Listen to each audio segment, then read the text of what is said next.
Maintenance man at my job repeatedly threatened to, quote, blow someone's brains out. And the post reads as follows. And then this is quoting the OP's text messages. This is how the OP starts it. But the OP says, the police didn't do anything. Probably texted you, but I just wanted to say that I'm pretty sure Chris aimed a gun at someone at the hotel and talked about, quote, wanting to blow someone's brains out multiple times before leaving the property at 10 p.m. And then the manager responds saying, Merry Christmas. Thank you for letting me know. I will look into it and take care of it. Enjoy your holiday. And then the OP leaves some context saying, we work at a hotel. And he was going off earlier about how someone was tampering with his truck and how if he or I found you, you need to call me and then the police because I'm going to blow someone's brains out. Later, I get 2 guest complaints about someone screaming and pounding on doors. I call the non-emergency and they find nothing, so they leave. Later, Chris walks down. He was supposed to leave at 4 p.m. It's now 9 p.m. And I'm like, hey, Chris, that screaming was crazy. Do you know what room it was? And he's like, oh, that was me. Someone kept twisting the door and I almost shot the fucker, haha, and made the motions of pulling out a gun and aiming it. I'm freaking out internally. His eyes are really wide, and I secretly call my front desk manager and tell her what happened. He finally left at 10 p.m., and I texted my GM. Am I going crazy? Or is this an insane response to me fearing for my life? Chris is in his 40s, and I'm 19 female. I don't really know how to handle or feel about this stuff. We live in Alabama, so it didn't really feel like the cops would do anything because he technically did not shoot anyone, and I wouldn't know who exactly he threatened. And right after that, I mean, it's just crazy. Why do people not call the police in these posts ever? No one in these Reddit posts ever called the police. This guy was threatening to blow someone's brains out, acting crazy, and you don't call the police? Come on. But now let's get into the comments. Someone says, that's extremely alarming and completely inappropriate. Anyone would be scared in that situation. And the OP responds saying, he's been put on leave and they're going to have a meeting with him Sunday and probably a drug test. Another commenter says, I don't know your manager, but maybe they thought that you might be scared, so played it down a lot. If they reacted badly, it might have scared you more. As a manager before, I would have said something like this as not to alarm people while smashing the secret panic button. Like, yeah, everything is fine. See you later. Have a good night. And then deal with it away from them. But like I said, I don't know them or if that's the case here. And then the OP responds saying, probably. I had a lot of trouble sleeping tonight and have dreaded coming in today. Still a little scared he'll show up since I'm the only employee in the evening, but my front desk manager assured me he will be dealt with. And then there's a lot of comments asking on if the OP can find another job to put some distance for her own safety. And the OP responds saying, well, all my previous jobs were fast food. My first job's manager would scream every day to the point where I had stomach problems from the stress, and my second stole money from me. Whole other can of worms. The maintenance man honestly acted like a normal man until last night, so I don't blame them from hiring him. I'm just a bit frustrated at the text. I'm going to consider asking for a transfer depending on what happened Sunday, and I'm going to talk with my therapist/support group about what I should do next. Another commenter said, that's super concerning.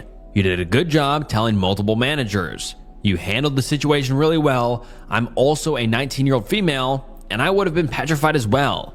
And then the OP responds saying, I told my grandma, and she was like, did you have your mace? And I said, yes, grandma, but what would a mace do against a man with a gun? Another commenter says, I'd be quitting without notice. And honestly, I'd suggest that be what you do. With a response like this, I wouldn't feel safe working there either, and I'm a 26-year-old woman. A 19-year-old should definitely not have to deal with an individual like this. And then the OP responds saying, other than this incident, I've really enjoyed working at a hotel. I've definitely considered this, however, I do want to move next year, and since I'm so young, I want to get as much hotel experience as possible so I could continue hospitality when I move 6 hours away. This all happened last night, so I'm still considering my options. Someone else says, so you were scared enough to hide from him, but not scared enough to protect the patrons? Got it. And that was a downvoted commenter, by the way. And the OP said, the police didn't do shit when they were here to help. And what am I going to do against a deranged man with a gun when I have nothing? I cannot knock on every door and potentially trigger him into more rage. And I don't want to leave people stranded when they are traveling when he said he's about to leave. At the time, my thought process was, wow, I can't just call the cops and say he's scary since he didn't threaten me. He threatened someone else. And it's a he said, she said type of thing. So if nothing comes of it, the police will leave again and I'll be left here with a crazy man. And to be honest, I have to disagree with the OP there. I think calling the cops would have 100% been the right move. I mean, of course it would be a he said, she said, but there's going to be cameras in the hotel for sure. They might have audio and they're going to see that you're telling the truth. And no one can be saying in a public setting, I'm going to blow someone's brains out because they're fiddling with my door handle or whatever. You can't be saying that. That's deranged. And this guy has a gun. Call the cops. But then people are questioning, why didn't the OP call 911? And the OP responds saying, I did when there was reports of someone pounding and screaming profanities on the 4th floor. The police came and did nothing. When the police came, they said, hey, we spoke to the guy who made the report and the maintenance man, and they both said they heard it, but it stopped. He never directly threatened me, just talked about how he was about to / wanted to shoot someone. Alabama is very lenient on gun laws, and the cops didn't take me seriously the first time, so in the moment, I didn't know what good it would be if they came back. And once again, I completely disagree with the OP here. Yes, some states are very lenient on gun laws in the United States, but they're not lenient enough to be like, oh yeah, this guy threatened to shoot someone, we're not going to do anything about it. Like, threatening to shoot someone is way different than just lenient gun laws. I think the OP 100% should have called the cops, but you know, you live, you learn. And then the OP posts an update 2 days later, and the update reads as follows. I'd like to start this post by thanking people for being so supportive in my last post. I was stressed out my entire Christmas shift, and you all made me feel less crazy. I came up with a plan when I walked in today to ask to be transferred to day shift or to be transferred to another hotel. When I asked my front desk manager, she said she couldn't put me solely on mornings until we got busy again. In response, I brought up how uncomfortable I was with the maintenance man situation, and she assured me Chris was gone. I asked how that was assured, and she told me not to tell people, but Chris essentially skipped town and is now in a facility. I have no idea what kind of facility, but all I know is he's gone. I don't know if I want to take any further action, but for now, this has put me at ease. For those in my last post angry about me not being able to protect the guests, I want to try to put this into perspective. When Chris was threatening people with a gun, he did not tell me who he was threatening, and I couldn't go around calling each guest, as that would have caused a panic for the guests. And the cops already seemed irritated that I didn't have enough information about the situation the first time I called the police. He was about to leave, so if I called the police again, he would be gone by the time the cops could arrive. I called my manager instead of the police when he was ranting to me about him almost blowing someone's brains out, so management would firsthand see how insane he was reacting since he had never displayed any of this behavior before. If my manager had told me to call the cops, I absolutely would have. I care about my guests, and my main concern was to not set him off and to quietly ensure he left. And with the resources I had, the best way to ensure that was to let him leave by myself. I don't know how many of you actually live in the South, but from my understanding living here, reporting his behavior is more complicated than you think. Alabama is a free-to-carry state, and you don't even need a permit to carry. There is no sign on the property stating guns aren't allowed, so he wasn't breaking the rules by having the gun on his person. There was no cameras where he told me he threatened someone with a gun.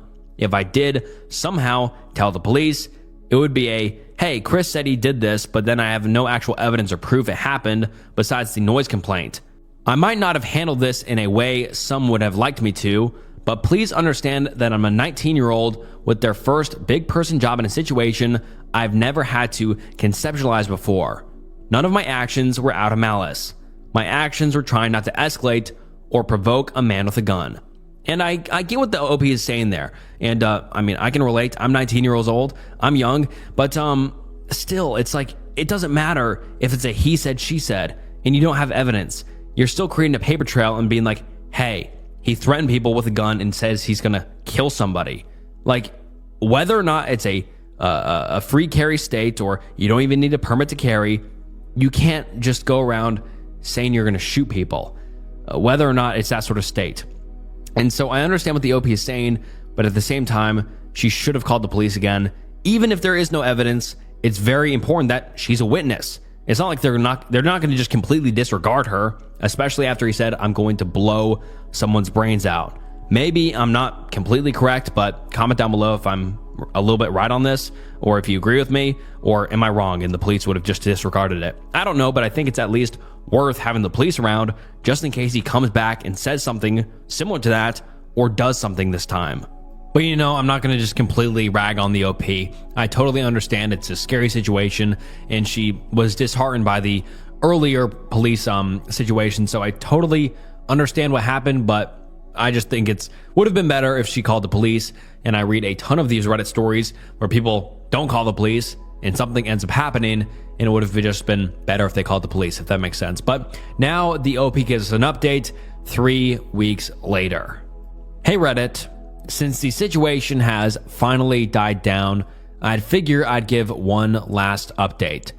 In my last post, I said Chris was gone because that's what my front desk manager told me. So imagine my surprise when I came in a few days later to a meeting with the general manager just to be told that not only was Chris not in a facility, but that he still works here, and how she was not planning to get rid of him. It started out as a meeting about trafficking, as a guest checked out at 4 a.m. and left his keys on the counter, and a few minutes later a random man not staying at the hotel grabbed the keys and went into the checked out guest's dirty room. The incident happened on the 27th, 4 days after the whole Christmas Eve situation with Chris. Tell me why the GM used this as an excuse for Chris's actions. I asked her what I should do in cases like that night, since Chris could easily get into the office. She told me that Chris was in the building currently and that he was just mad, and people act differently sometimes whenever they are mad. And this incident with the room happened on the same day. Complete lie, by the way, so maybe he had a reason to threaten people with guns. By the end of the meeting, I broke down crying. She told me she didn't know keeping Chris employed here would cause this much of a reaction, and how she can't just fire someone because they scared you, and then promised she'd just schedule me and Chris on different days. I went home after that because I was so upset that a man who was that unstable and threatening people with guns at his place of work would still be around and facing no consequences, from what I've seen. Cut to the next time I come in and Chris clocks in. The promise to schedule us on different days was a complete fucking lie. I told the owner about what happened, which went to hospitality. I don't know if these things are slow or if they didn't do anything either, but I'm not sticking around. I quit. I found a job that's a bit more of a drive but will ultimately pay me more. My last day is next week. Front desk manager understands why I'm leaving and says she would too in my situation. The general manager cut my hours. She started cutting my hours a week before I turned in my 2 weeks. Chris wanted to apologize to me, but both managers told him not to talk to me. So yeah, that's about it. I'm stepping back from hotel work and going into marketing. Fuck Alabama and fuck the general manager for not only putting my life at risk, but also everyone else by keeping that man. I liked my job before this, and it's upsetting how little was done about this situation.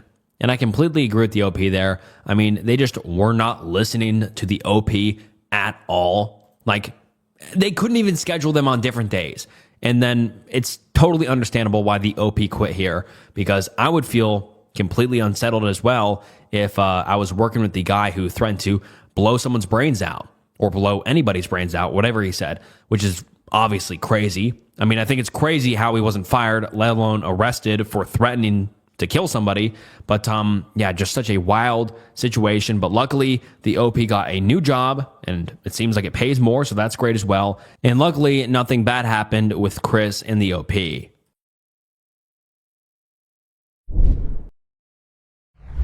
Confession. I faked my own death. Hi Snook, I don't know why I'm writing this. Maybe because I wish I hadn't done it. Maybe because the guilt makes me wish I really had died. The main person I hurt already knows the details, but I wasn't expecting the effects to ripple the way they have.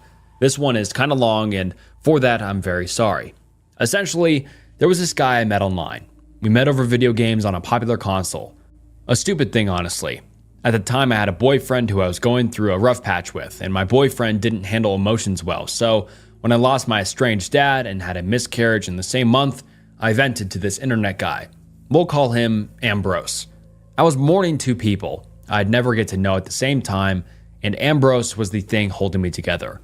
Except, Ambrose began stalking me. Like a dark romance come to life. He hacked my phone, would join and leave voice calls having hacked it, not to ping when he did, and always knew where I was and who I was gaming with, even when I was hidden offline. I couldn't remove him as a friend. I tried, but he always came back on my friends list the next day. My accounts were secured and security info updated. I didn't realize how far he had his hooks in until my relationship fell apart. And by that point, I'd already fallen in love with Ambrose. But he was toxic. Never too much, but always gaslighting just a little. Silent treatments were the worst. I tried ending things with him, but he was, well, as addictive as ambrosia. I couldn't stay away. And after months of this cycle, I decided the only way out was to fake my death. I had a friend help me. I asked him to shoot Ambrose a message saying I'd ended myself. But he took it too far. He made a fake obituary on one of those free websites, even created comments pretending to be people from my real life. He had always hated Ambrose and wanted to do as much damage as possible. They even texted him periodically, asking how he was handling it all, while I sat oblivious. Any social I thought was compromised, I deactivated. I went nearly fully dark. After a few months of being dead, I got drunk and texted Ambrose. I missed him. When he told me he thought I was gone, I lied. I told him it was all my friend's idea, pretended I didn't know. I may not have known everything, but I knew enough. I kept up the story that it was entirely on the friend who hated him, and eventually, we got back together. I even flew out to meet him, because online relationships can only go so far. And while I was there, in his arms, finally making our relationship official, on the last day of my trip, I broke down. I confessed it all. Please don't judge me too harshly for the online relationship part. I know the internet can be cruel. In my opinion, it's only cringe if it doesn't work. I only need to state this, not as an excuse but as an explanation. I was later diagnosed as having been in psychosis through the whole thing. Shortly after faking my death, I got back together with my abuser, convinced he was the Messiah. It was a dark, incoherent time in my life. I blew $10K in a month, so please try not to judge my actions too harshly. Ambrose knows the full truth, but some of his friends don't realize that his ex who passed on and his current girlfriend are the same person. Perks of being online, I guess. People don't recognize voices as well as faces. I've been to therapy since then, months both outpatiented in the hospital. As for Ambrose, so is he. He's been medicated and in therapy to cope with his issues, though his diagnoses are not mine to share. Honestly, I think losing me that way forced him to realize what he had and maybe grow into a better man. We've done couples counseling, worked on communication, any information he wanted to take, he could have just asked. Anyway, thank you. Putting this out there helps lessen the weight on me, and maybe it'll help someone else going through mental illness get help sooner, rather than later.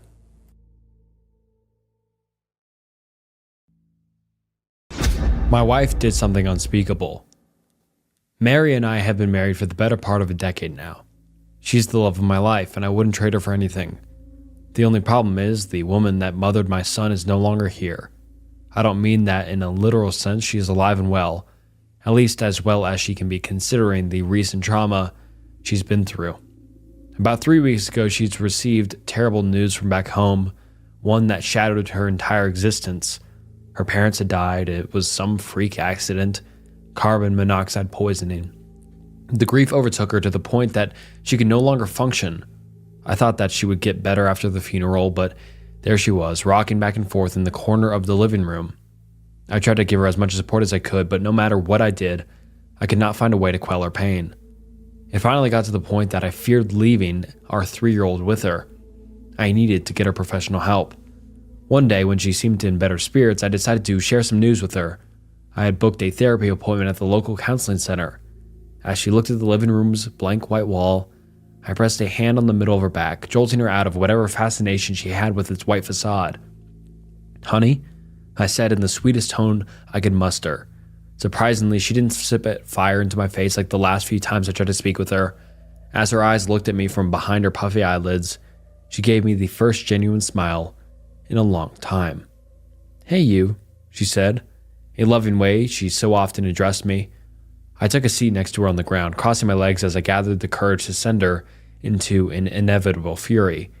I took a deep breath and spit out my confession. "Honey, I'm really worried about you." My voice cracked as the words fought me on the way up. "I want to help you, but no matter what I do, I can't find a way to take your pain away," I said as she tried to process what I was saying. To be honest, after seeing her blank expression, I was sure it was falling on deaf ears. That is, until her gaze dropped, and she opened her mouth, giving me a gut-wrenching response. "No one can help me." Her response was monotone and cold. I've never seen anyone experience as many contradicting emotions as she did in that instance. Her eyes signaled sadness, her brows anger, and as she returned her stare to the wall, I swear I saw a sense of hopefulness. Only he can help me.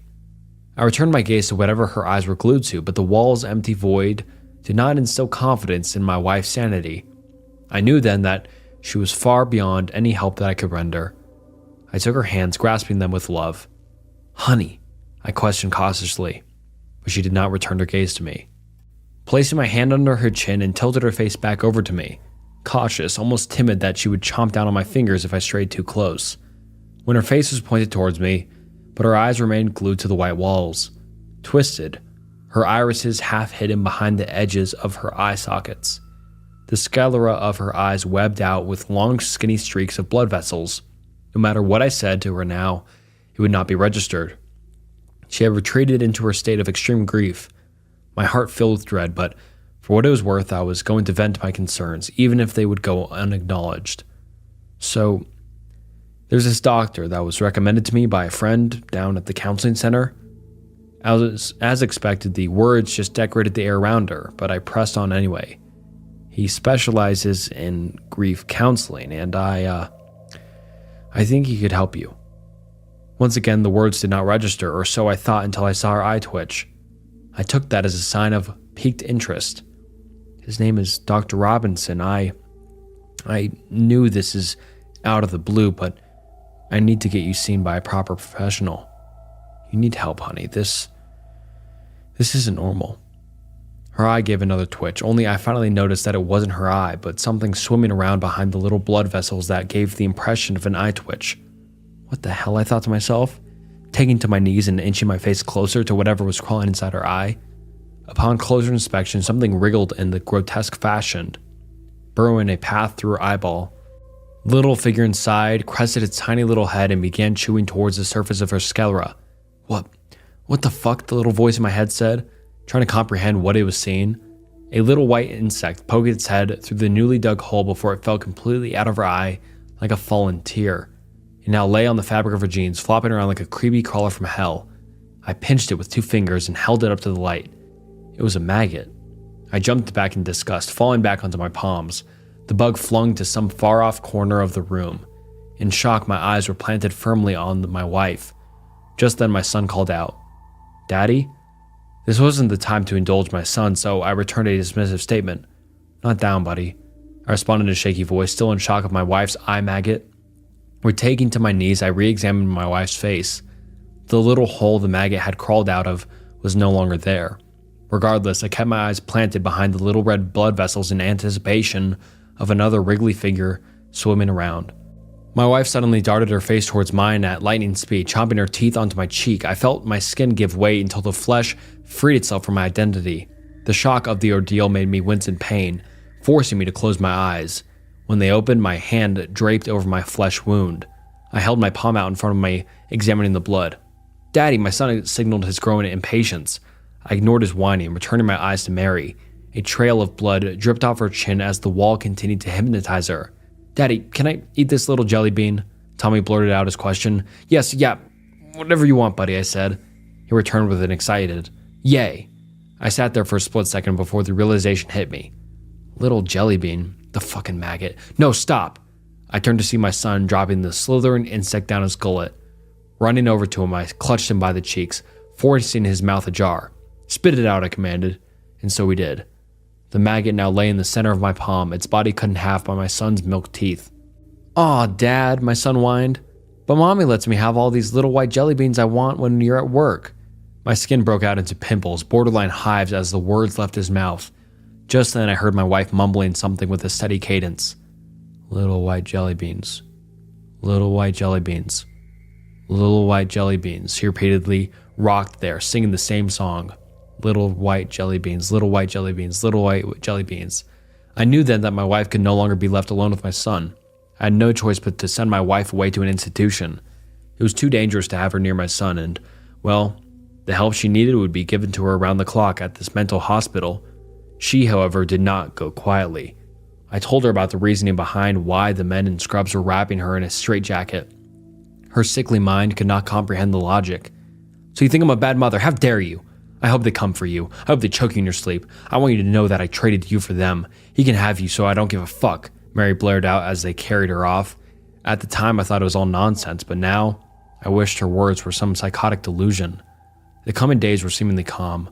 I had taken a few days off work to care for my son while I arranged for someone to babysit Tommy. For the most part, I just scrolled through my phone while my son watched cartoons, but everything changed when I saw my son whispering to the wall. The same wall my wife had prayed to for weeks on end. I shot to my feet in a slight panic. "Hey, buddy, what are you doing?"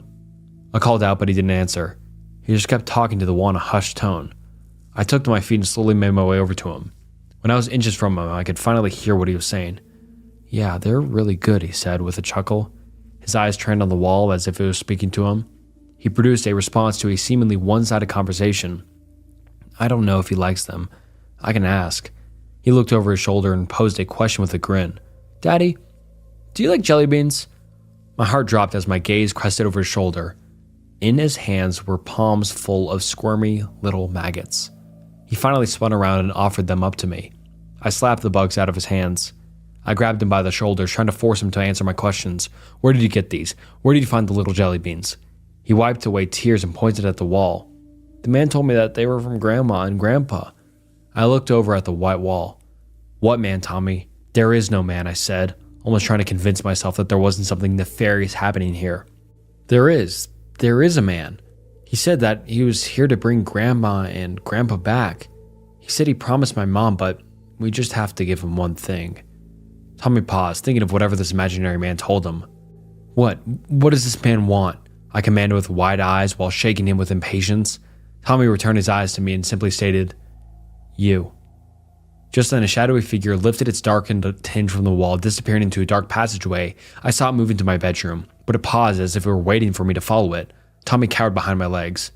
"It's okay, Daddy. The man said we wouldn't be apart for long. He said that all of us would be together again soon." I looked down at Tommy, who bore a hopeful expression. With a grin, he said ecstatically, "The man told me about this place called Hell. He said we would all rot together very soon." I don't think he understood that sounded more like a threat rather than a message of hope. The shadowy figure disappeared behind the door frame. "Daddy, what does rot mean?" Tommy questioned, but I didn't answer. "Are you going with him, Daddy, so we can all rot together?" he said with mild giddiness. There was no fucking way I was going to follow whatever was waiting for me in the bedroom. Just as I was going to grab Tommy and run out of the house, he darted off towards the bedroom. I tried to make him come back to me, but he quickly dismissed my command as an option. When his little body stood at the entranceway, his eyes filled with wonder, I saw him outstretch his arms and run in for a hug, disappearing into the dark room. I stood there frozen in fear, but the need to protect my son eventually inched me forward. As my eyes peered around the door frame, my heart stopped. Silhouetted in the dim moonlight, shining from the window, stood my two deceased in-laws. My little boy clung to his grandmother's leg. However, she did not return the gesture. Instead, she and my father-in-law kept their eyes planted directly at me. I could not get a good look at them, but I could tell that they were not okay. I'd seen them in their caskets a few weeks ago after all. The shadowy figure stepped into view from behind the recently departed couple. Whatever it was tall, standing high above my in-laws. It outstretched a hand and it met the moonlight. I could see that no flesh clung to its person, rather, the hand was pure ivory. I reached a shaky finger for the light switch. When it clicked on, the shadowy figure vanished. What remained was a horrific sight of my rotting in-laws. In the shine of the bright fluorescent bulb, I saw their skin literally crawling. It wasn't until a few bits of flesh dropped to the floor that I realized the little white jelly beans feasting on their flesh. Tommy looked at the bugs with a twinkle in his eyes. "You see, Daddy, the man wasn't lying. They're back. They're really back," Tommy exclaimed it with excitement. Curiosity overtook him, and he picked one of the jelly beans off his grandmother's leg, plopping it into his mouth. At that moment, my mother-in-law's eye fell out of its socket. It dangled there as more jelly beans crawled out from inside her cranial cavity. Tommy caught wind of the spectacle, but instead of retorting in fear, he hopped in place with giddy excitement. He found the dangling eye hilarious. His excitement quickly vanished as something caught the corner of his eye. He looked in my direction, but not at me, as something towering behind me. His little face contorted as if he were trying to comprehend something. A look of understanding washed across his face before he looked into my eyes. "The man says you have to go with him now." Suddenly, I felt a sudden draft chill the air behind me. From the corner of my eye, a bony hand crept into view. It caressed my shoulder, gripping it with furiosity, almost cracking my bones under the pressure. I forced myself from its grasp, swiveling violently around to see my aggressor. In front of me stood a tall skeleton, cloaked in a black shroud. In its hand was a massive scythe, the blade glistening in the lightning. No matter how bright the fluorescent light was, the two holes where its eyes should have appeared as black as midnight. It outstretched a hand, pleading for me to go with it. I stammered back on my heels, trying to comprehend the situation, but bumped into cold flesh. A few bugs fell on my shirt as the smell of death hit my nose. Over my shoulder stood my burly father-in-law, his eyes devoid of life's spark.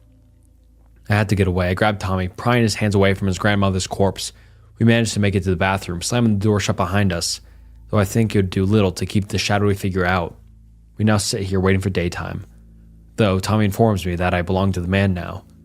No matter what I do, I'm asking for help. What do I do? I'm pretty sure that my wife's made a deal with death. I'm screwed. Fucking screwed. Eerie True Reddit Stories. I realized someone was watching me. A few years ago, I lived on the second floor of an old apartment building. One night, I was up late binge watching a show with the curtains open just a crack. Figured no one could see in from the angle. Around 1 a.m., I got this weird feeling, like I was being watched. I brushed it off until I caught movement outside from the corner of my eye. I paused the show, and there was a face in the window. A man was standing on the fire escape, staring directly at me. I froze, not knowing what to do, but when I finally stood up, he took off. I called the building manager the next morning, and apparently someone had been sneaking around the complex for weeks. I haven't left my curtains open at night since. I wish it was my drunk roommates eating my food. This is my brother's girlfriend's story. She doesn't have a Reddit, but I told her about this subreddit and she wanted to share her story because it's creepy but also to learn from. I go to school in a big city that is one of the least safe cities in the US. I chose this school for nursing and definitely not for the location. I live in a row house, that's what we call it, off campus with 4 other girls. Cheaper and nicer than dorms, or so we thought. I guess you get what you pay for. We're all girls and sophomores in college. As you would guess, we go out and drink, come back and do things we don't remember. We had just started our rent in August, 3 floors plus a basement which was padlocked by the owners. Understandable, we would definitely have parties down there to avoid immediate cleanup. The house was great, amazing location to the school and work. I'm a CNA who works odd hours, important for later. It was not expensive and good condition. I'd never lived with that many people before, just one roommate, so before we definitely knew it, one of us had misplaced or changed something. I started to notice my snacks were either half gone or completely gone. I was getting annoyed, but a house of many people, it's too much work to go figure out who ate it, so I ignored it. Slowly, as girls do, we started making comments about someone eating our food, but passive-aggressively. You know, college girls. We all just let it go because who wants a whole house fight? I work until about 11 in the NICU, get home at around 11:30, mostly on weekday nights. I started to notice pans left out or snack wrappers around. I thought it was odd because none of my roommates had done that before, but I just thought, oh, they probably drank a bottle of wine, then went to bed and forgot all about this. Again, my roommates started making comments. This time we started to ask because it was getting annoying, all our food being gone and things being left. I knew it was one of them, but who wants to admit they ate someone else's snacks in college? Snacks are a high commodity. We chalked it up to the girl who always smokes and eats her weight in food. She swore it wasn't her. This one went on for about 2 months. It got more obvious someone was clearly taking everyone's food. Definitely the girl that always smokes. I see her eat her whole snack pantry in a night. I wish it was her. One night at work, I was about to get off, but a situation happened and I didn't end up leaving until 12:30. I took the bus home. I carry pepper spray, taser, and pocket knife, don't worry. I got home and was about to collapse. I wanted to go to bed ASAP. I walked to the front door, and the stairs are directly in front of you. You can also see down the side of the kitchen. I walked in and saw someone in the kitchen, but was too tired to say hi, thinking it could end up in like a 30-minute conversation about nothing. So I went straight upstairs. When I got to the second floor, I noticed all my roommates' doors were closed, which always means they are either in their room for the night or asleep. I got a weird feeling. Just something that made it click. They're all asleep, right? I texted our house group chat asking if anyone was in the kitchen. I felt stupid for even asking. 2 responded no, and they said the other 2 had been asleep. I knew it wasn't any of my roommates down there at the moment. I dialed 911, but didn't press call. I crept into my roommate's room across the hall. Thankfully, or maybe not thankfully, she didn't have her door locked. I whispered, telling her I think someone is in the house. She gave me the wildest eyes ever and almost looked like she was about to cry. She didn't suspect anything like I had. But for reference, a very bad area, as in there was a shooting in the house 2 doors down only weeks earlier by an intruder. She mouthed to make the call. The whole time we were dead silent.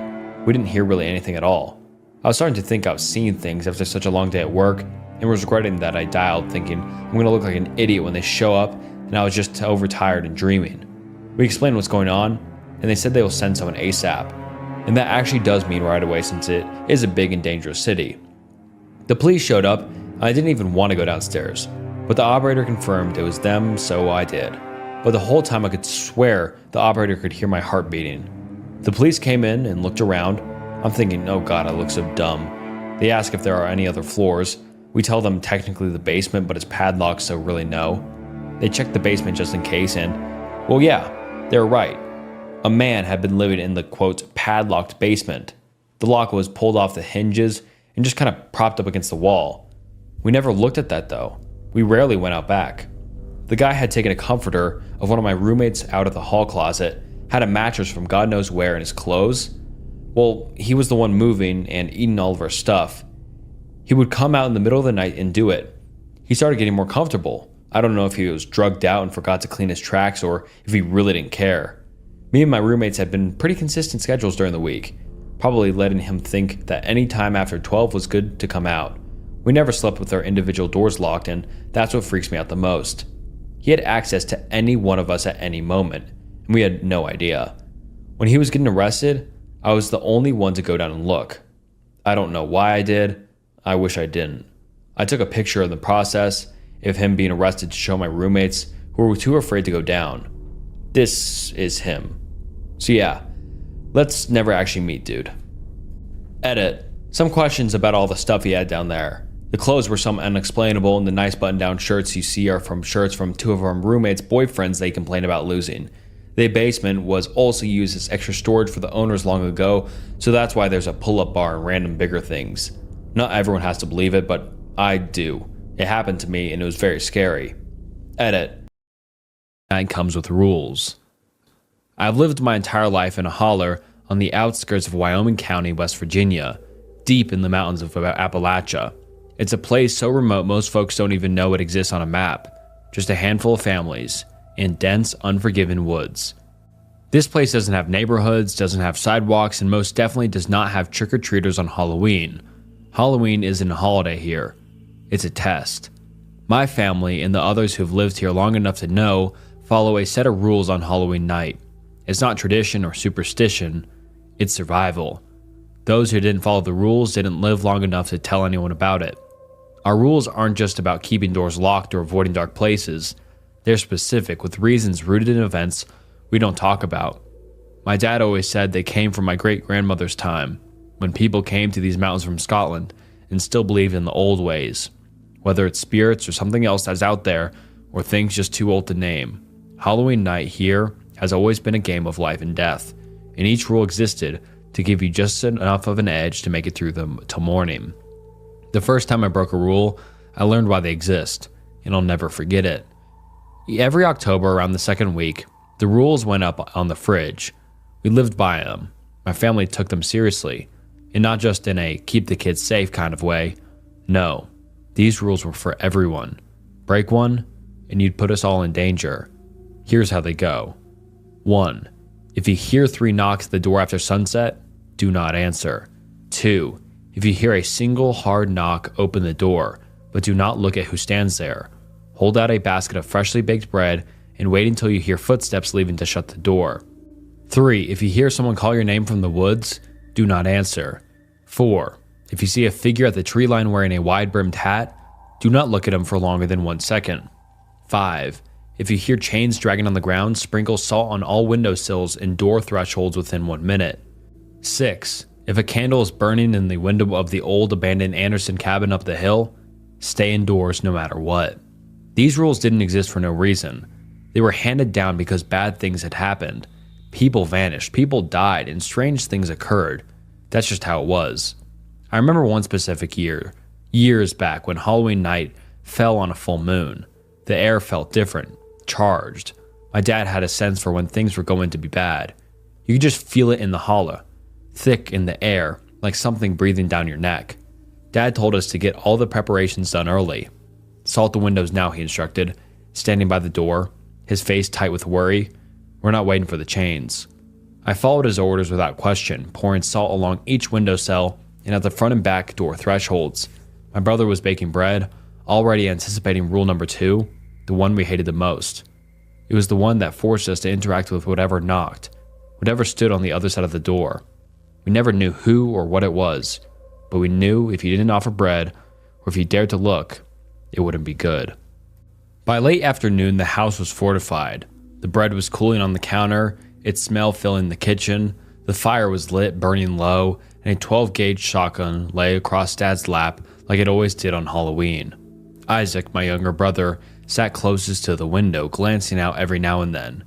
We had about 3 hours before sunset. The rules were clear. Everything bad happened after dark, but the waiting was the worst part. The longer we sat there, the more anxious we became. Did we use enough salt this year? Isaac asked quietly. Dad didn't answer. He just stared into the fire, gripping the gun tighter. That was an answer enough. The first knock came just after dark. A single knock, slow and deliberate. Isaac and I froze, staring at the door. Dad stood up, motioning for us to stay back and be quiet. I swallowed hard, heart pounding in my chest. It was time to follow Rule 2.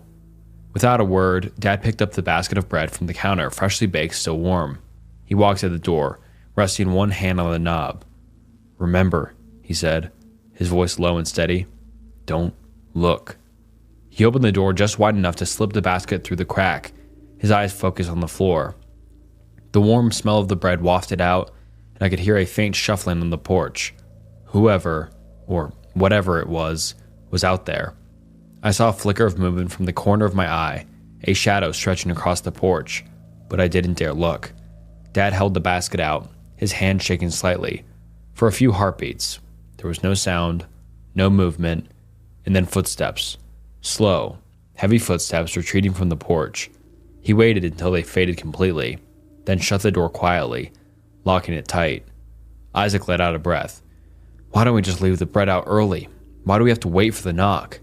Dad's face went pale, and his eyes were hard. We have to wait for the knock, and if we don't answer the knock, it'll come in. We thought it was over. We had followed Rule 2 to the letter, and for a moment, it seemed like things were quiet. But here, nothing stays quiet for long on Halloween. Isaac was first to notice him. He was standing at the edge of the woods, just where the trees meet the clearing. He was tall and thin, a wide-brimmed hat casting his face in a shadow. He didn't move. He didn't make a sound, but he was there, watching. Isaac gasped, pointing. "It's him," he whispered, voice trembling. Dad didn't need to ask who. He knew. We all did.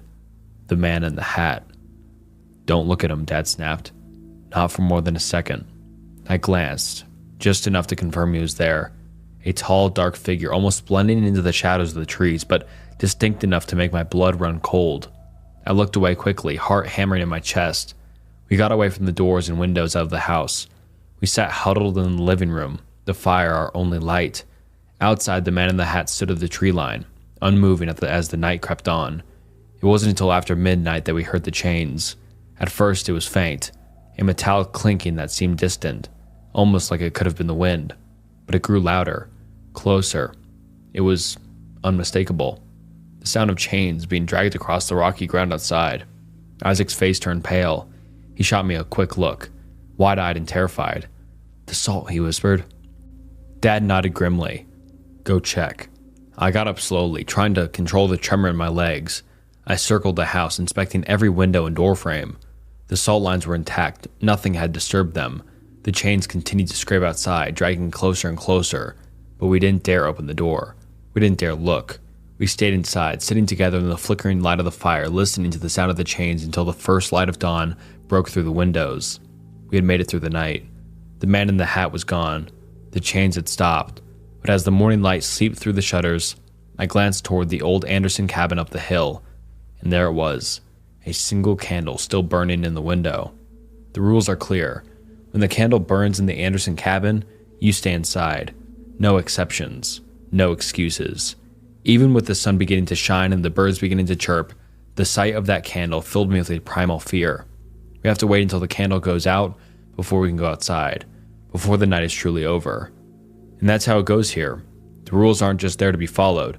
They're there to keep you alive. And if you're smart, you don't ask questions. Sometimes, it's better not to know. Halloween here had always been terrifying, but last year was different. It wasn't just the unusual ease or the normal anxiety that came with the setting sun. It almost felt like the rules weren't enough anymore. My dad was getting older, his movements slower, his hands a little less steady. We all knew it, but no one said anything. We just followed the rules like always, hoping that would be enough. We spent the day in preparation, salting the windows, baking the bread, the usual. Isaac and I were jittery, pacing around, double-checking everything. With my dad getting older, we felt a great pressure to take it upon ourselves to prepare. The sky darkened faster than usual, clouds rolling in from the west, blotting out the last rays of the sun. By the time dusk fell, the fire was burning low, and the house sat in darkness. Dad sat in his usual spot by the door, the shotgun across his lap. The basket of bread, fresh out of the oven, sat next to him. We all waited, our hearts pounding in the silence. I kept glancing at the windows, expecting to see the figure in the hat or hear the drag of chains. And then it came. A single knock, loud and deliberate. Dad stood up, just like every other year. "Stay put," he muttered, picking up the basket with his trembling hands. His face was pale, but his voice was steady. Isaac and I exchanged a nervous glance as Dad approached the door. As always, I stared at the floor, focusing on the sound of crackling fire, and trying to block out the sense of dread that had settled in my gut. He opened the door a crack, just enough to push the basket through without seeing whatever waited on the other side. But this time, something went wrong. As Dad leaned forward, he knocked the basket against the door frame and lost his grip.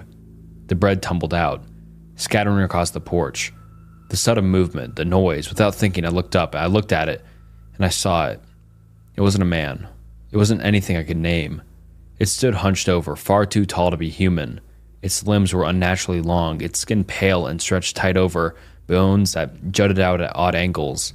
Its face was sunken, like a skull with pale white skin pulled tight over it, and its eyes were wild and wide, too wide, like it didn't have eyelids. Its mouth opened unnaturally wide, a black gaping hole that emitted a horrible, deafening wail. It was a sound I had never heard before, like metal scraping against stone, but worse. It drilled into my skull, making my ears ring and my vision blur. Before I could react, before I could even scream, the thing lunged, its bony hand shot out, grabbing my dad by the collar. In one terrifying quick motion, it yanked him off the porch, dragging him toward the woods. The sound of his body scraping against the ground, his muffled cries, and the creature's horrible wail all blurred together into a scene of pure terror. Isaac screamed first. I was frozen, my mind unable to comprehend what had just happened.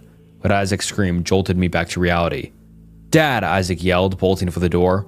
I followed, my legs shaking and my heart pounding so hard it felt like it would burst out of my chest. We ran out into the cold night air, towards the edge of the woods where we could still hear Dad's faint cries. But before we could take more steps, I saw it. The candle. A single flickering light in the window of the old Anderson cabin. My blood ran cold. We had come outside when the candle was burning. I grabbed Isaac's arms, pulling him to stop. "Wait," I whispered, voice shaking. The cabin. As if on cue, the door of the cabin suddenly flew open with a loud crash, as if something unseen was about to come storming out. Something angry, something that should not have been awakened.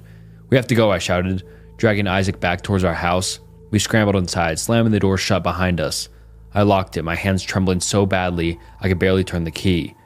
The shotgun was still on the floor by Dad's chair, but it felt useless. What good would it do against something like that? But the night was far from over. We huddled in the living room, terrified, waiting for the next rule to break.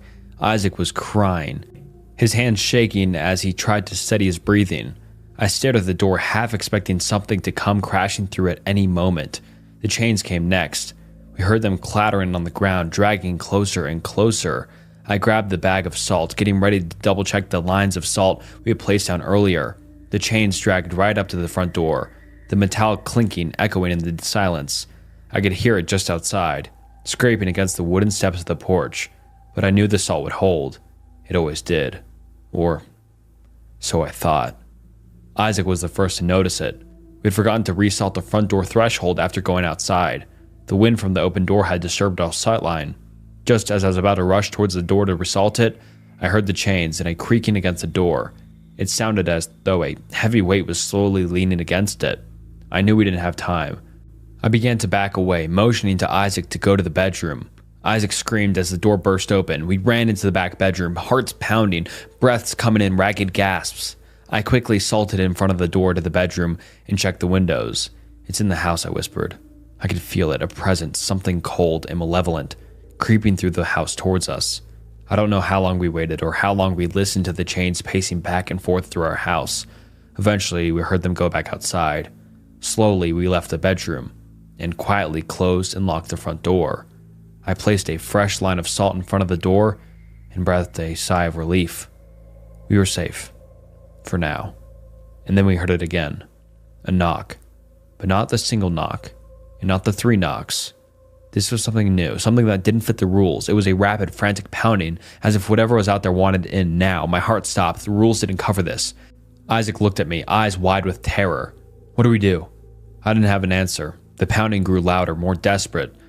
The windows rattled in their frames, and the fire flickered, casting wild shadows on the walls. Whatever was out there was angry, angrier than anything I'd ever felt before. "We just wait," I whispered, my voice barely audible above the noise. We waited until daylight. The rest of the night was a blur of terror. Every minute felt like an hour. Every sound made my heart leap into my throat. We didn't sleep. We didn't dare move from the living room. We huddled together in front of the fire, clutching the shotgun like it was our last hope, and quietly crying over the loss of our father. The pounding on the door never stopped.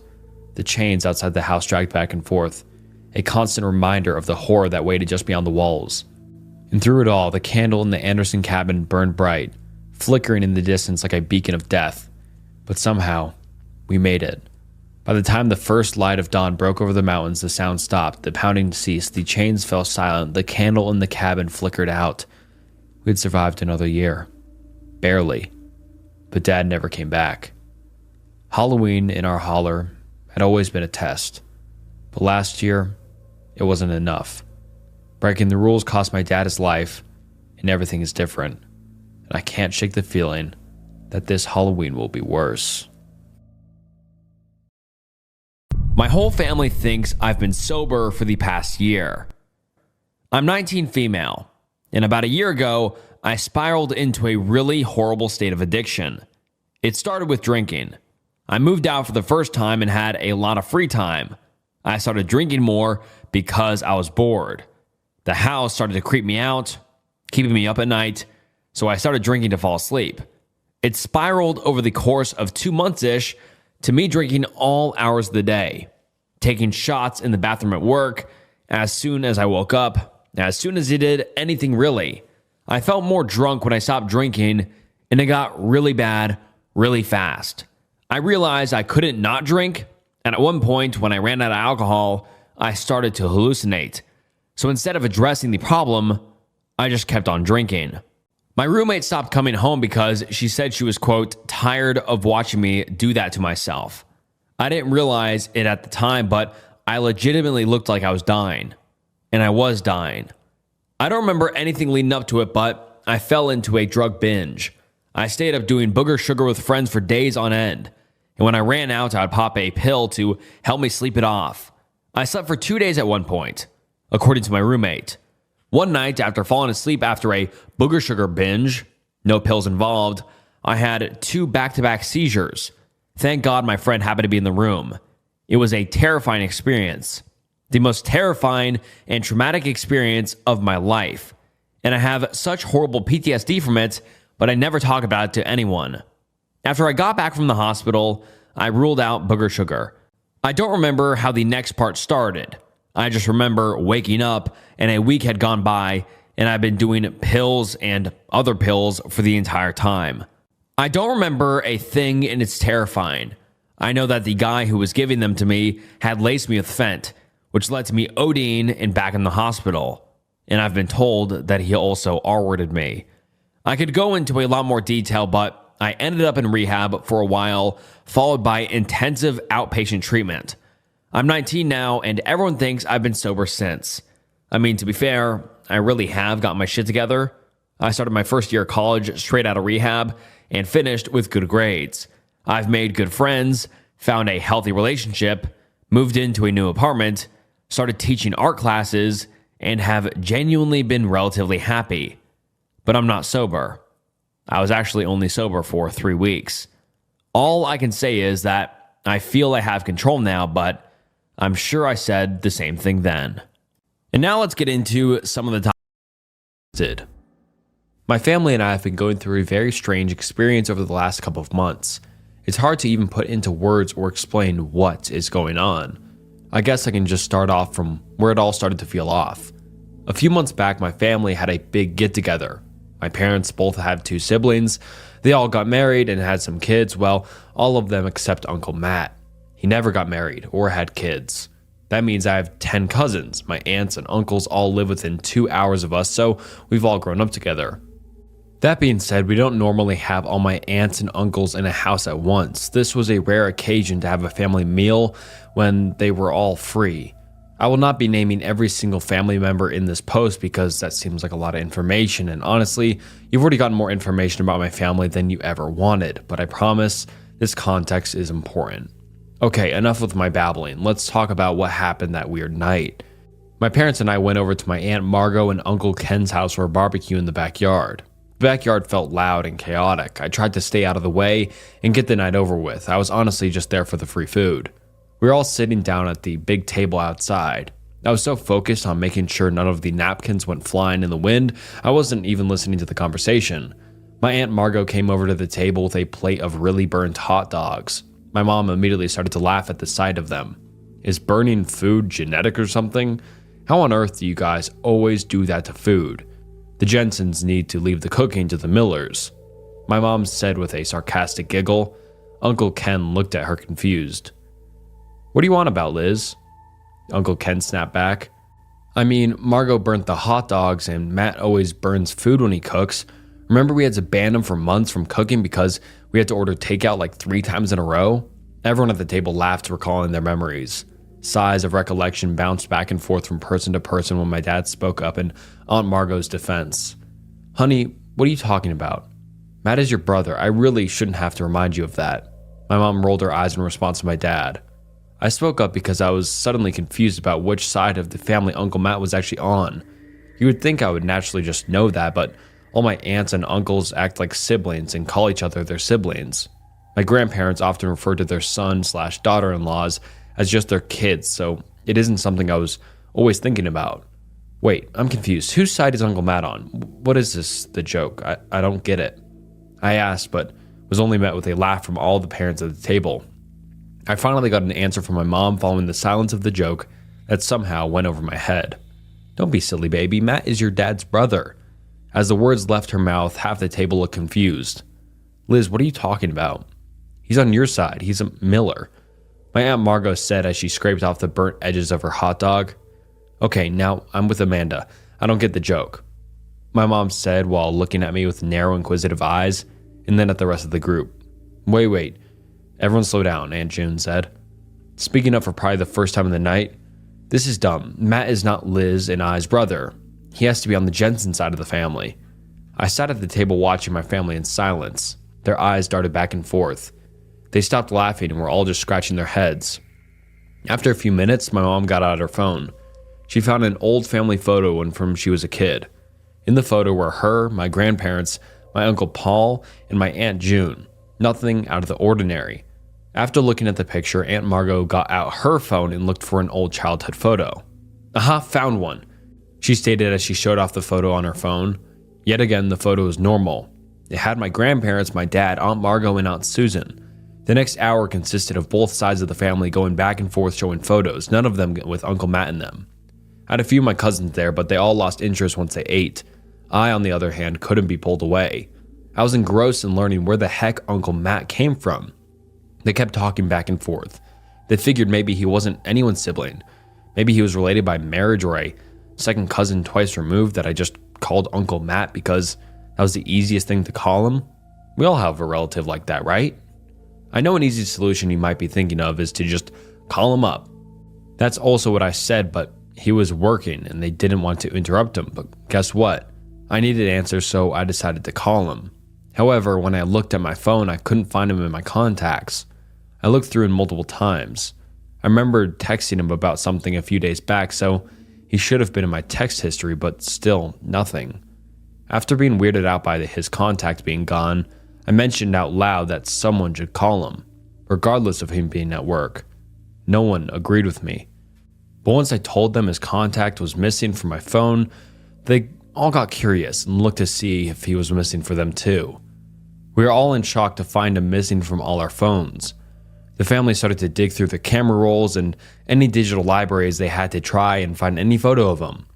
Uncle Andrew thought he had a photo of the back of him, but we soon found that we all remembered him looking differently. Uncle Andrew showed a picture of the back of a bald man who looked pretty tall. Aunt June called him crazy and recalled him having a long curly red hair. It wasn't like we hadn't seen him in a year or that he was some kind of distant memory. I saw the guy last week. He came over to my house to help me do some homework. And I can tell you, he didn't have red hair or no hair at all. He was, well, shoot. I can't remember what he looked like now that I think about it. It was safe to say we were all creeped out. As the sun went down and it got chilly out, the group moved inside. Normally, this is when everyone would go home, but I saw Aunt Margot start a pot of coffee. It was going to be a long night. The air was tense and full of unease. None of the adults wanted to go home until they had the answers. I could tell the adults wanted to talk more, but didn't want to worry the younger cousins. My older cousin Maddie clearly didn't care about anything that was going on. She just wanted to sleep. We convinced her to take my 3 young cousins into the basement so they could all get some sleep, but not me. I was invested. Uncle Matt and I are close. We see each other all the time. How could I not have a shred of evidence that he even existed? As my cousins shuffled downstairs, all the adults huddled around a big whiteboard Aunt Margot slapped on the kitchen table. They started to write down everything they could remember, what he looked like, the last time they saw him, memories of him. None of it was coherent. It seemed he was a completely different person in all our memories, even if it was a memory where multiple people were around. One of the only things that we could all agree on was that the Jensens always thought he was on the Miller side of the family, and the Millers always thought he was on the Jensen side. My mom recalled the story of Matt, my dad going to a lake to fish, but the hook got stuck on Matt's hat and went flying. My dad told us he remembered my mom telling him the same exact story many times. Everyone had memories of stories where he was on the other side of the family. Soon, everyone was on the phone with a new family member, trying to tell them the situation and asking what they thought about everything. My aunts and uncles were talking to realities on their phone I didn't even know. Relatives that probably only met Matt a couple of times at best. All I heard was one dead end at a time. No one knew where he came from or where he went. So the big question was, who is Matt? Was he just some random guy who weaseled his way into the family, telling one side of the family one thing and the other side another? Or was it something so much worse? As the sun came up that Saturday morning, we were all still scratching our heads. The deeper we got into who Matt was, the more freaked out everyone got. I was honestly surprised they had let me stay with them all night long. The more digging everyone did, the farther away we felt. The more rabbit holes we went down, the less real he seemed. We couldn't find any evidence that he ever existed. Some of us searched all over the internet for Matt Jensen or Matt Miller, and a few of us searched for other last names in the family. Of course, it was kind of hard to know who we were looking for, given we didn't know what he really looked like. After hours of discussion, we compiled a list of attributes that never wavered about Uncle Matt. He was a man, he never had a mustache, he was tall, he was bad at math, and he loved Jim Carrey movies. That might seem like a random grouping of facts, but that's because it was. We couldn't even remember where his house was. Some of us completely forgot, and others remembered different houses. It didn't matter. We weren't going to start knocking on doors to find a man we were concerned never existed. We started to believe that as soon as we began to question who he was, just simply started to fade away into nothingness. Like it was some kind of self-destructive on its own consciousness. It was around 9 a.m. that morning when people started to fall asleep on couches. The night before started with everyone being determined and saying the night wouldn't end until we found Uncle Matt, but here we all were, exhausted and with little to no answers. It felt like accepting defeat by napping on the couch, but we couldn't do much else. At 11 a.m., we all woke up to the sound of my cousins playing in the room next over. We all sat up and rubbed our eyes. We could practically see the gears turning in everyone's head as they woke up from their stupors. I could tell when they realized their memories actually happened and it wasn't just a weird fever dream. My Aunt Margot stumbled to the kitchen while yawning and started to dig in the pantry for something substantial the kids could eat. It was clear they had already raided the cookie stash. As the adults had a quiet conversation, we heard something come from my cousin Cass that made us freeze. "Yeah, remember last night when Uncle Matt gave us those cookies? It was so much fun," my small cousin said with a hop and a skip. "Wait, Cass, get over here and say that again," my Uncle Andrew yelled in, an attempt to sound intimidating, but came out with a voice crack. Cass walking over to us, looking like a confused puppy who just got yelled at. "What did I do wrong, Uncle Andrew? I thought if Uncle Matt offered us cookies, I could have them." "Cass, you're not in trouble. This is very important. Are you telling me Uncle Matt was with you guys last night?" Uncle Andrew tried to say in a gentle tone to not scare Cass. "I mean, not the whole night, but he brought us all cookies and put us on a movie for us. Then he said he wanted to go hang out with you guys upstairs," Cass told us with a quiet voice. Everyone started to frantically look around the room, looking for any evidence of him being there last night. We quickly asked the rest of the cousins if they saw Matt, and some kids did and some didn't. I noticed something when I started to count the objects in the room. There were 10 adults and me upstairs last night, so there should have been 11 people in total, but I saw 12 plates out with the leftover crumbs from our late night pizza, 12 spots laid out for sleeping in the living room, and 12 mugs or cups of coffee. He was here last night. As I mentioned what I found, my dad said he remembered seeing him last night. He said Matt brought him some water. Uncle Paul said he saw him go to the bathroom but couldn't remember him coming out. They mentioned how it felt like it never actually happened, but he managed to place the memory in them after the fact. How else would they see Uncle Matt right in front of them and not realize what was happening? I had a strange feeling that started to bubble up. I felt uneasy and restless. "Wait, something is off here," I said loudly to the room. "Everyone line up on the wall. I want to try something." For a second, they all looked at me confused. They normally wouldn't let me boss them around like that, but they were all desperate and tired. All the adults lined up against the wall. As I walked by them, I counted out loud. Something strange happened.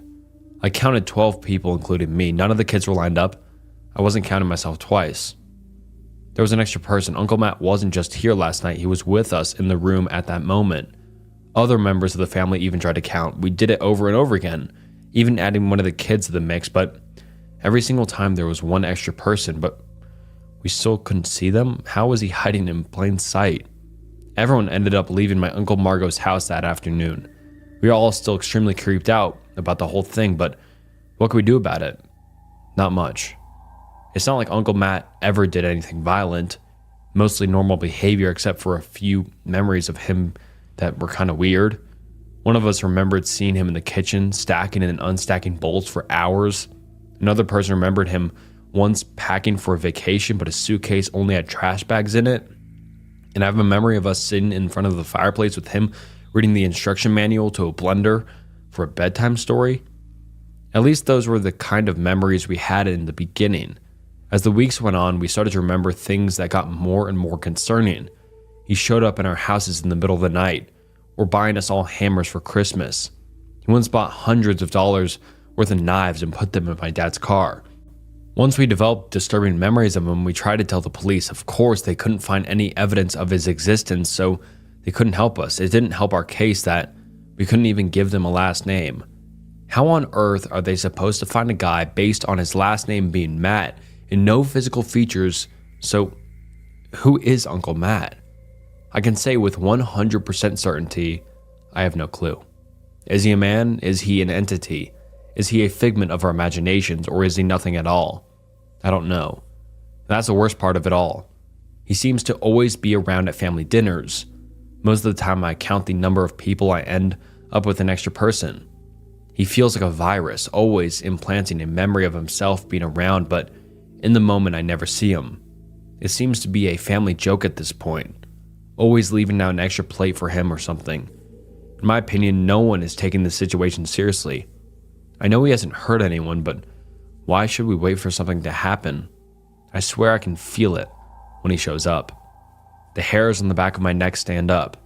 My family has given up on trying to figure out who or what Uncle Matt is, but I haven't. It feels like they have all just forgotten the disturbing memories of him. I swear the deeper I dig to find him, the worse the memories get.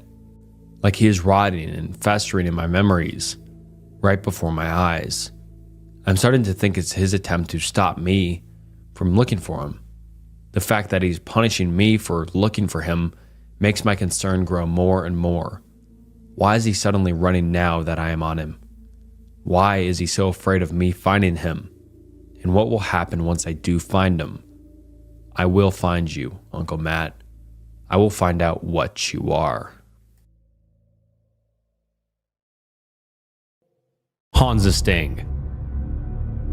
If you remember, in one of my old videos, I covered Alphabet, which was basically a drug-selling website, and its downfall, in quite some detail. In the end, the FBI dismantled it completely, but what many don't know is that there was more to this masterfully executed trap than just a simple takedown.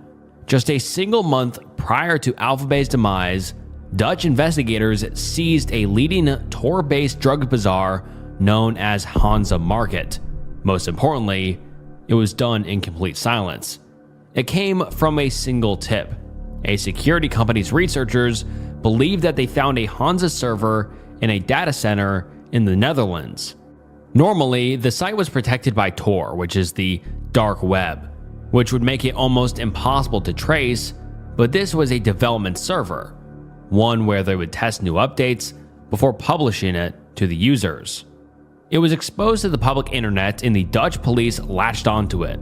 Immediately, they gained access and installed network monitoring equipment which let them spy on every message sent. They found that there was another server at the same location that ran the live site and another pair in another data center, all three protected by Tor. Still, even with a copy of the entire hard drive, including reports of every transaction and message, Hansa should have been safe. All of the admins and visitors used pseudonyms, obviously, and they couldn't track IP addresses normally, as it was all routed through the Tor network. But there's a great quote from the IRA. "We have to be lucky once. You have to be lucky always." And the Dutch got lucky. After going through the contents, they found an incredible slip-up. There were IRC chat logs between the founders. IRC is an antiquated messaging protocol made in the late 80s that isn't used much anymore. More importantly, it wasn't encrypted, and they could read the conversation, which went back years. As you could guess by now, it included both of their full names and even one of their home addresses. The pair were actually already under German police's radar for a much lesser crime, however. They were being investigated for the creation of Lul, a site selling pirated ebooks and audiobooks. This provided a brilliant opportunity for the Dutch. They could use the existing investigation for cover, letting the Germans take suspects for ebook piracy and take over Hansa, all without anybody knowing. Unfortunately, somehow the admins noticed something suspicious and moved their service locations. Still, the Dutch did not give up. For months, they examined the evidence, looking for any clues. Their lucky break came when they found out that the admin had made a Bitcoin payment using an address that had been in those IRC chat logs. Using advanced blockchain analysis, they traced the recipient to another hosting company in Lithuania. Fortunately, both of them had a mutual legal assistance treaty, so it was short work for them to gain access. While all of this was happening, the FBI was also working hard, hell-bent on taking down Alphabet. When it eventually went dark, the drug traffickers panicked. This was their business, and they needed a new place to sell. If you couldn't figure it out by now, they would go to another marketplace, one which was already well established and soon to be in Dutch police control. With extremely precise timing, the German police raided the two men and took their hard drives, unencrypted. Meanwhile, the Dutch immediately began the migration of all of Hansa's data to a new set of police hardware. Now they were in complete control. The users, oblivious. They kept logging in and kept trading, all while handing over their data to Dutch authorities.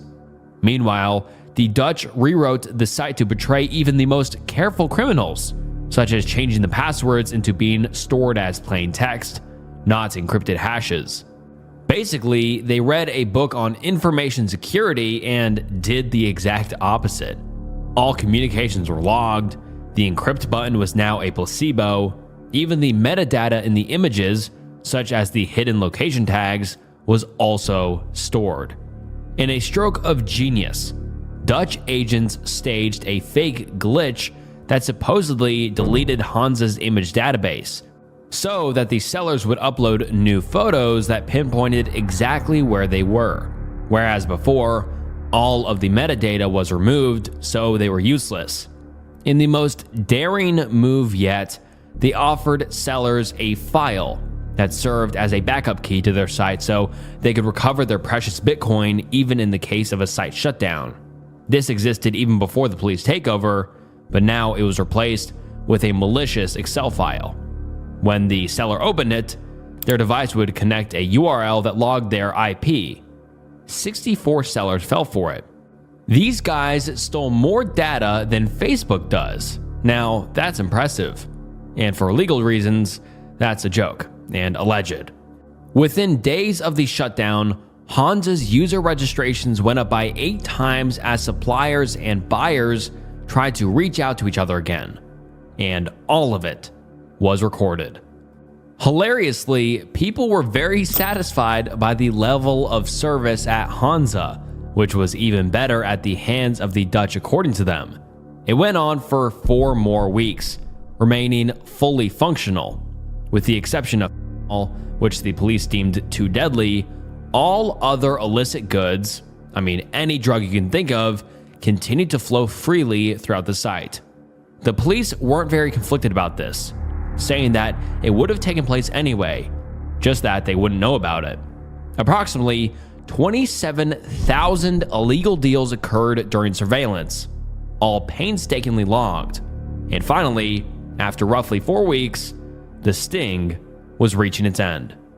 Hansa was abruptly unplugged from the internet and replaced by a seizure banner, taunting the community. We trace people who are active at dark markets. Are you one of them? Then you have our attention. In total, authorities claimed that they had harvested data from over 420,000 transactions, including about 10,000 real postal addresses of buyers, which they later shared with Europol and US investigators. Dozens of vendors were arrested all over Europe and North America, and the Dutch seized over 1,200 bitcoins from Hansa's escrow, by exploiting their own code. And also, 1,200 bitcoins is worth about $132 million today. This sweep was just one piece of Operation Bayonet, a coordinated global effort designed to show the dark web drug lords that they couldn't hide. Hundreds of other sites, just like Hansa and Alpha Bay, were also hit, sending shockwaves through the drug trafficking underworld. This operation was different.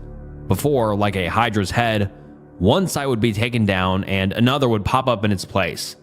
A post-operation assessment noted that criminals fleeing Hansa actually did not simply resurface on another site. They were scared. Whether it was a teenager in Ohio looking for drugs or a lawyer in Germany hooked on booger sugar, they thought they were making an anonymous purchase. Instead, they'd just given their real identities to law enforcement.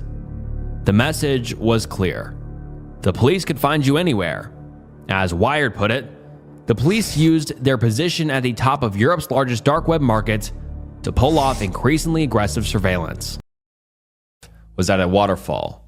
There were a few large flat rocks, maybe 500 feet from the base of the falls, that were large enough to fit a tent. So that's what me and my tent mate did.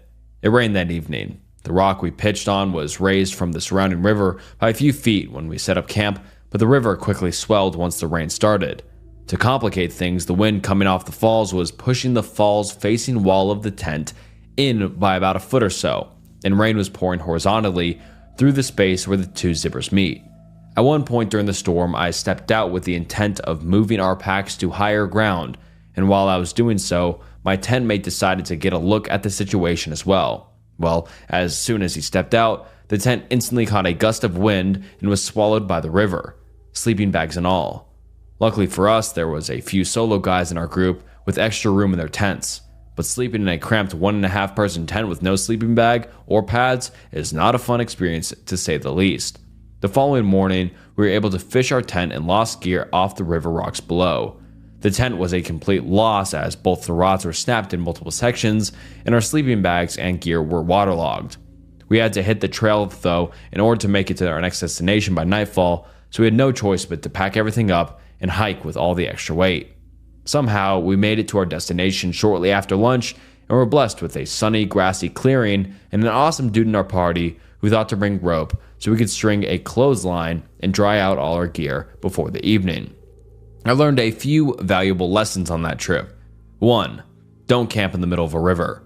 2. Lash your tent down. 3. Bring rope because it's just handy to have. 4. The other people in your party might have to save your dumbass one day, so be humble. 5. Get a camp towel. A full-size terry cloth beach towel was like 20 pounds when soaking wet, and I would have done anything to yeet that thing off the side of a cliff if I had been littering. My skeptic father still can't explain what he saw in Navajo Mountain, Utah. Hi Snook, love your channel and just wanted to share the story I wrote about my skeptic of a father's experience of seeing a skinwalker. My father and uncle have a story of living as outsiders, non-native, Caucasian young people on the reservation. Their tale of experiencing a skinwalker. My grandma taught school on the reservation, and they lived well off compared to the natives living there. From what I know, there's a lot of lore surrounding the Navajo Nation, non-natives, primarily older generations, keeping their experiences and stories left unspoken, especially to those not from their culture. Forgive me if I'm mistaken in any part of this, the culture, ideology, practices, or any other part. I'm just trying to tell the story my family has only spoken to me in whispers about. My grandmother, father, and uncle lived there for a few years, and their experience was much different than the Navajo people who had lived there for generations upon generations. I just want to tell their story and get insight as to anyone else who has lived in that community and any other stories some people might be willing to share. My father and uncle are about 2 years apart in age. They lived in Navajo Mountain in the 1980s. My dad was 10 to 12 years old, and my uncle was younger. As it goes, they were always outside riding bikes with their friends, natives of the reservation. My grandma was recovering from an abusive relationship with their father and wasn't too concerned with their whereabouts. being it was a small community. There wasn't much trouble around, nor would they know what real trouble was at that age. Trouble wasn't the issue to young white boys on a reservation then. Pure terror was. It was a typical night without any parental supervision. The night was colder than usual, and the night sky was blacker than you could imagine. In such a desolate place, the stars in the sky would light the night. This night was as if the earth had moved to a different dimension, an abyss. The boys raced each other as they did every night, until they were compelled to force their brakes in unison. They simultaneously looked up. Each boy's face melted from carefree, innocent, and adolescent to unadulterated horror. The boys stood motionless, grasping their bikes with every nerve, muscle, and strength in their body on the dirt road. To the right of them was a mesa, one they rode by every day. The mesa that paralleled from my family's home. The mesa that they could see through my father and uncle's bedroom every night. This mesa would become fear and nightmares to them from this night forward. At the top of the mesa was a roaring fire, taller than any bonfire that someone could assemble, bigger than a group of people could assemble. It raged and was unbelievable. It was almost as tall as the mesa itself. More unbelievable was the pitch-black figure seen cavorting around the bonfire. The native boys with my father and uncle informed them this was not a typical Navajo dance or ritual. Pits began to form in their stomachs. Friends of my father and uncle turned back around without a word and bolted back to their homes. My father and uncle threw their bikes to the ground and ran across the unpaved road into their home. The two came back in a panic, relaying what they'd seen to my grandmother, but she was unconcerned. A legend of the natives, she told them, and shooed them away. They laid awake all night in their shared room, not saying a word to one another. They forced their curtains as close as possible, too scared to look out the window and see what they shouldn't have begun with. Neither could shake the images burnt into their memory. But the sun managed to rise and peeked through into their room. A sense of release washed over them as the darkness had faded. The boys left their bed and traveled to the kitchen to try a second time to tell my grandmother what they saw that night. They tried to get a handle on what they saw, but it was as if they couldn't explain it. Again, my grandmother brushed them off with a coffee and newspaper more important than their story. She told them to climb the mesa and investigate. The boys wrangled their friends who shared the experience with them the night prior as they passed on their bikes. The friends stayed on the dirt road, looking up at the mesa as my father and uncle climbed up to see any evidence of the hell-burning fire they witnessed together. The mesa wasn't much taller than an average one-story house, so the brothers took less than 2 minutes to climb to the top where the nightmare took place. When they got to the top, they were hysterical and also relieved. There was no indication a bonfire of that enormity, or even a fire at all, had taken place on that mesa. They had clearly seen it the night earlier. They climbed down and told the message to the friends who had also been a part of the shocking scene. Their native friends looked at them in shock, but neither said a word to them. They immediately turned their bikes around and proceeded home. It was never talked about again, despite my father and brother asking about it. My grandmother and everyone else in the community refused to talk about it again. My father is a skeptic. He does not believe in anything paranormal, aliens, ghosts, mermaids, you name it. But whenever I ask about the skinwalker he turns pale and white. He gets quiet, jumpy, and curt. I had to plead to get the full story out of him, and I could see the goosebumps and every hair standing up on his arms when he shared his experience. My grandmother took me to the Navajo mountain in 2019 to show me her history and to see how Navajo natives still live on this reservation today. According to her, not much has changed since living there in the 80s. I hiked and explored what I could of the reservation, as to not invade or violate any of the Navajo reservation and its beauty. However, I did feel a change in mood when I visited. My existence felt heavy, as if I wasn't supposed to be there or if I was invading on territory that wasn't meant for me, not caused by any of the community there, but just by my presence being on the land. I will never forget my experience visiting and all that I learned about reservation life. My intention is to hear any other stories from Navajo mountain residents or talk with some people with similar stories in the Navajo reservation. I climbed the mesa where the skinwalker my dad and uncle claimed had its ritual. I felt pretty normal until I got to the top and stood in the middle. I felt some darkness creep into me as I stood there. I've never been the same since.